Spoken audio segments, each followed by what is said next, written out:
Hello friends, welcome back. एक बार पुनः आप लोगों का हमारे यूट्यूब चैनल में बहुत बहुत स्वागत है। आज हम लोग डीएनए की अणु की रासायनिक संरचना के विषय में जानेंगे। पिछले वीडियो में हमने प्यूरीन और पिरिमिडीन के संरचना के विषय में जाना था। उसकी संरचना के विषय में विस्तार से हमने आपको बताया था।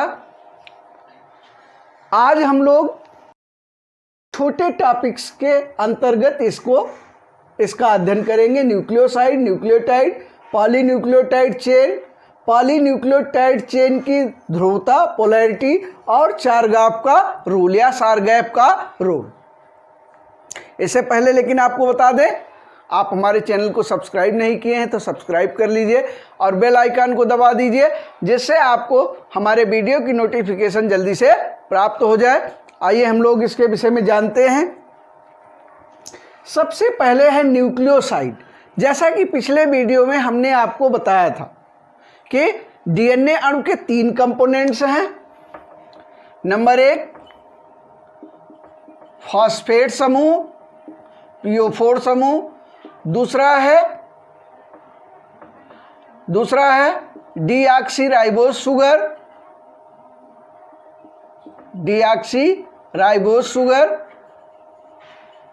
तीसरा था नाइट्रोजिनस बेस। इन्हीं 3 कंपोनेंट से मिल करके डीएनए का निर्माण होता है। डीऑक्सीराइबोज शर्करा डीएनए में, और हमने बताया था राइबोज शर्करा भी पाई जाती है, आरएनए में पाई जाती है। दोनों में अंतर क्या है? डीऑक्सीराइबोज शर्करा में एक ऑक्सीजन का परमाणु कम होता है, जबकि राइबोज शर्करा में एक ऑक्सीजन का परमाणु अधिक होता है। यही दोनों में अंतर था। आइए हम इसके विषय में जानते हैं। न्यूक्लियोसाइड किसे कहते हैं? देखिए, हमने अभी आपको बताया कि तीनों से मिलकर के बना है। PO4 समूह, डीऑक्सीराइबोज शुगर और नाइट्रोजिनस बेस। इन्हीं 3 से मिलकर के डीएनए का निर्माण होता है। अब यदि हम न्यूक्लियोसाइड की बात करें तो न्यूक्लियोसाइड में डीऑक्सीराइबोज शर्करा के अणु के प्रथम स्थान का कार्बन परमाणु नाइट्रोजनी क्षारक के नाइट्रोजन अणु से N ग्लाइकोसिडिक बॉन्ड द्वारा आपस में जुड़ करके एक न्यूक्लियोसाइड का निर्माण करता है। यानी ये नाइट्रोजनी बेस है और ये एक डीऑक्सीराइबोज शर्करा है, डीऑक्सीराइबोज शुगर है। ये इतना डीऑक्सीराइबोज शुगर है, डीऑक्सीराइबोज शुगर। ये ग्वानिन है यानी नाइट्रोजिनस बेस है। ये और ये मिलकर के क्या बनाते हैं? एक न्यूक्लियोसाइड का निर्माण करते हैं। किस बंध द्वारा? N ग्लाइकोसिडिक बॉन्ड द्वारा। इस बंध का क्या नाम है? यहां लिख लेते हैं N glycosidic bond. N glycosidic bond. इस बॉन्ड के द्वारा ये जो नाइट्रोजनी बेस है ये शर्करा से जुड़ा रहता है N ग्लाइकोसिडिक बॉन्ड द्वारा।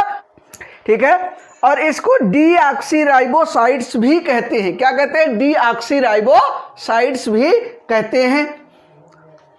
नेक्स्ट आ जाता है न्यूक्लियोटाइड।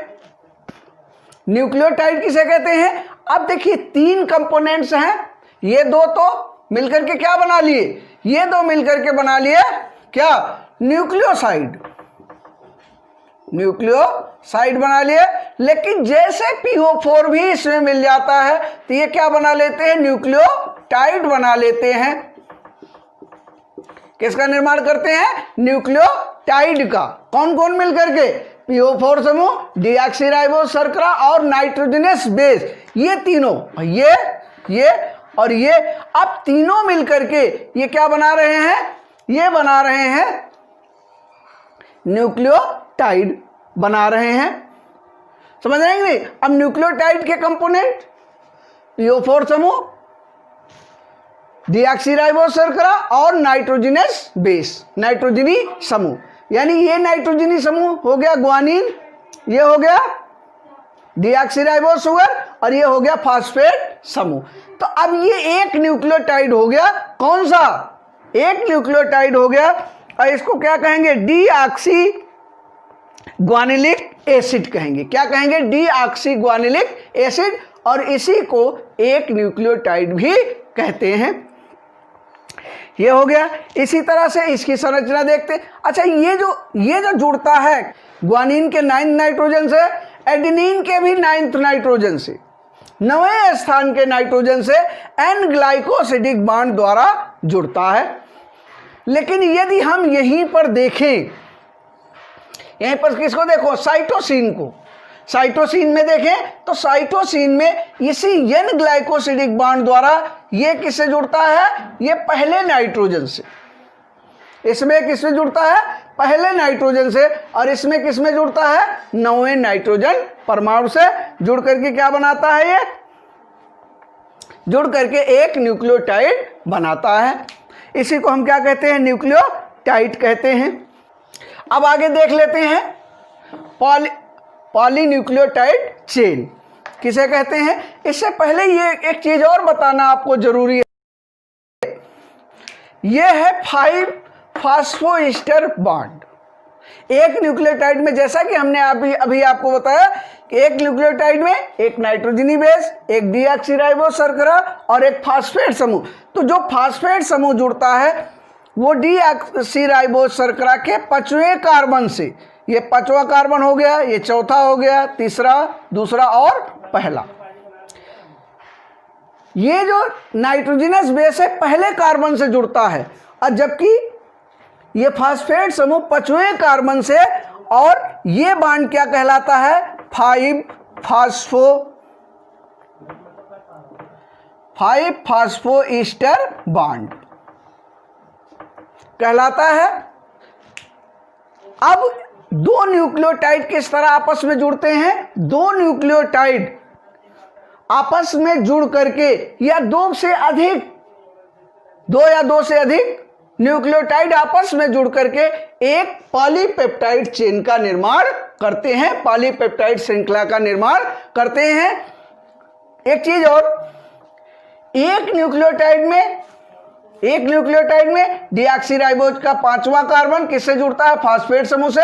जबकि दूसरे न्यूक्लियोटाइड का तीसरा कार्बन, ये 3 डिग्री कार्बन, ठीक है, ये 3 डिग्री कार्बन है, तीसरा कार्बन फास्फेट समूह के ऑक्सीजन से जुड़ता है, यानी एक का 5वां और दूसरे का तीसरा। इसी तरह से यदि अगला जुड़ना होगा तो इससे जुड़ेगा, कौन जुड़ेगा? इससे जुड़ेगा अगले न्यूक्लियोटाइड के डीऑक्सीराइबोस शर्करा का तीसरा कार्बन इस ऑक्सीजन परमाणु से जुड़ेगा। इस तरह से सीरीज दर सीरीज आपस में न्यूक्लियोटाइड जुड़ते जाएंगे और विभिन्न न्यूक्लियोटाइड मिलकर के एक पॉलीपेप्टाइड श्रृंखला का निर्माण करेंगे, पॉलीपेप्टाइड चेन का निर्माण करेंगे। दूसरा आ जाता है पॉलीन्यूक्लियोटाइड चेन की ध्रुवता या पोलैरिटी। इसको हम इस प्रकार समझते हैं, कि देखिए एक न्यूक्लियोटाइड में, अभी हमने आपको बताया कि एक न्यूक्लियोटाइड में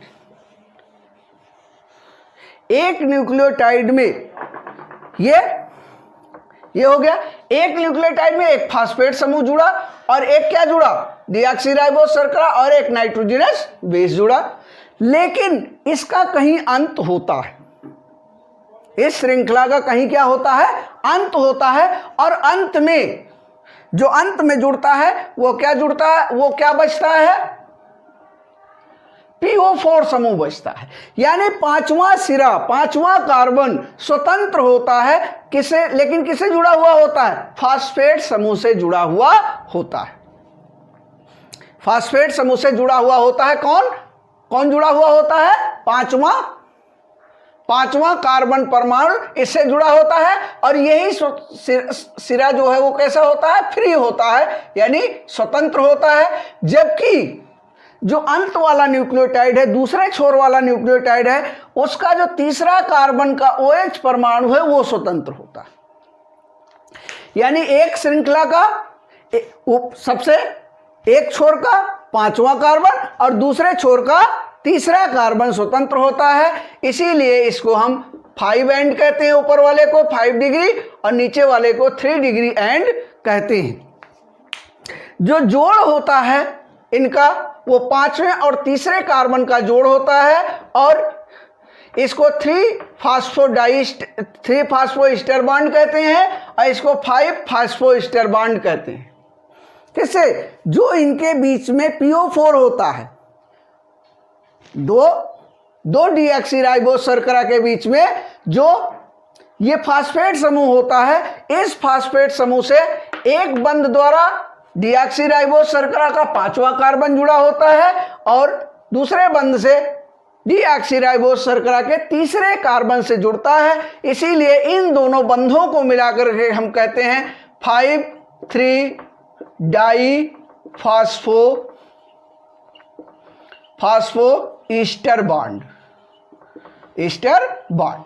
अब यहां पर पांचवा कार्बन फ्री है, यहां पर तीसरा कार्बन फ्री है, ऊपर की तरफ पांचवा, नीचे की तरफ तीसरा कार्बन फ्री है।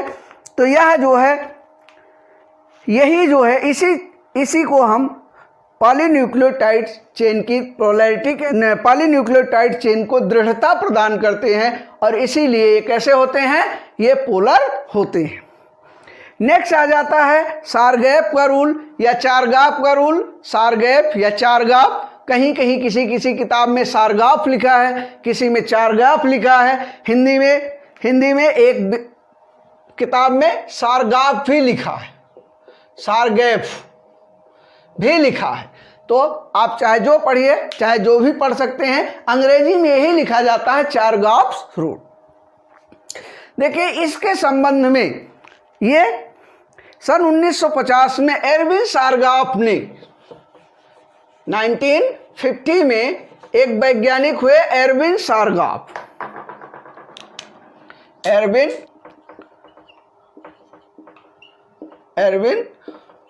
सारगाप। इन्होंने एक रूल प्रस्तुत किया, एक नियम प्रस्तुत किया, डीएनए की क्षारकों के विषय में एक नियम प्रस्तुत किया। पहला नियम क्या था? इन्हें डीएनए चाहे जिस भी कोशिका से लिया गया हो उसमें purine is equal to pyrimidine, purine is equal to pyrimidine, purine is equal to pyrimidine. ठीक है, यानी प्यूरीन क्या है? प्यूरीन क्या है? Adenine plus guanine is equal to cytosine plus thymine, cytosine plus thymine. ये क्या है? ये दोनों क्षारक हैं, एडेनिन ग्वानिन और साइटोसिन और थाइमिन। यानी इन दोनों की मात्राएं कोशिका चाहे जिस जंतु से ली गई हो, चाहे जिस जीव की कोशिका हो, किसी पौधे की कोशिका हो या किसी जंतु की कोशिका हो, दोनों में प्यूरीन और पिरिमिडीन की मात्रा दोनों में बराबर होती है। अब चूंकि एडेनिन हमेशा किससे जुड़ता है? एडेनिन हमेशा थाइमिन से जुड़ता है, तो एडेनिन की मोलर मात्रा थाइमिन के बराबर होती है और ग्वानिन की मोलर मात्रा साइटोसिन के बराबर होती है। दूसरा नियम क्या है? एडेनिन की मोलर मात्रा किसके बराबर होती है? थाइमिन के बराबर होती है। ग्वानिन की मोलर मात्रा साइटोसिन के बराबर होती है। तीसरा नियम है कि एडेनिन हमेशा किससे जुड़ता है? थाइमिन से जुड़ता है, 2 हाइड्रोजन बंधों द्वारा जुड़ता है और ग्वानिन हमेशा साइटोसिन से 3 हाइड्रोजन बंध द्वारा जुड़ता है। यानी पॉलीन्यूक्लियोटाइड श्रृंखला की एक ये क्या है? डीएनए क्या है? दोहरी श्रृंखला का बना होता है। ये क्या है? एक श्रृंखला है, इसके बगल ही दूसरी श्रृंखला होती है। जैसे ये 5 डिग्री टू 3 डिग्री है तो ये उल्टा होती है 3 डिग्री टू 5 डिग्री। अभी हम लोग इसको पढ़ेंगे। वाटसन क्रिक मॉडल पढ़ेंगे तो इसमें आपको विस्तार से हम बताएंगे। तो इसमें क्या होता है, एडेनिन हमेशा थायमिन से जुड़ता है 2 हाइड्रोजन बंध द्वारा, और ग्वानिन हमेशा साइटोसिन से जुड़ता है 3 हाइड्रोजन बंध द्वारा। एक और है एडेनिन और थायमिन, एडेनिन थायमिन और ग्वानोसिन साइटोसिन का अनुपात एक ही जात के जीवों में समान होता है। इसका अनुपात A+T और G+C, C का अनुपात एक जात के जीवों में समान होता है, परंतु अलग अलग जात के जीवों में अलग अलग होता है। इसीलिए प्रत्येक जीव की संरचना अलग अलग होती है। क्यों? क्योंकि इनका अनुपात प्रत्येक जीव में अलग अलग होता है। इसीलिए जीव वेरी करते हैं। कोई जंतु है, कोई किसी प्रकार का जंतु है, कोई किस प्रकार का जंतु है, कोई पौधा है तो कोई किस प्रकार का है, कोई किस प्रकार का। यानी एक ही जात के जीवों में समान होती है, परंतु अलग अलग जात के जीवों में ये भिन्न भिन्न होती है। ये 3-4 पॉइंट उन्होंने कहे सारगाफ ने, और इसी सारगाफ और फ्रैंकलिन विल्किंसन के तथ्यों को एकत्र करके J.D. वाटसन और क्रिक ने एक परिकल्पना प्रस्तुत की, जिसको हम वाटसन क्रिक का डीएनए मॉडल कहते हैं। इसको हम लोग फ्रेंड्स अगले वीडियो में पढ़ेंगे, नहीं तो वीडियो बहुत लंबा हो जाएगा।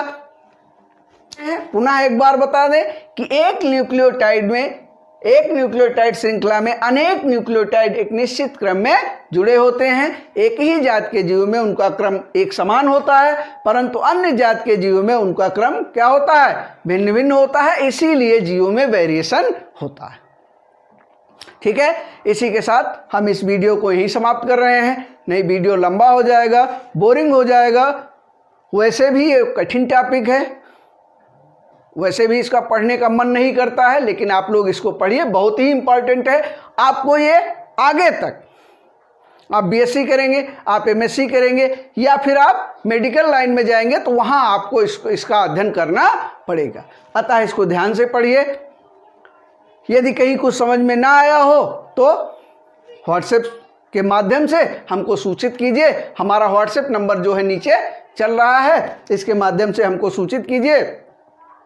पुनः आपके साथ अगले वीडियो में फिर मुलाकात होगी। अगले वीडियो में हम लोग वाटसन क्रिक मॉडल का अध्ययन करेंगे। तब तक के लिए आपका बहुत बहुत धन्यवाद।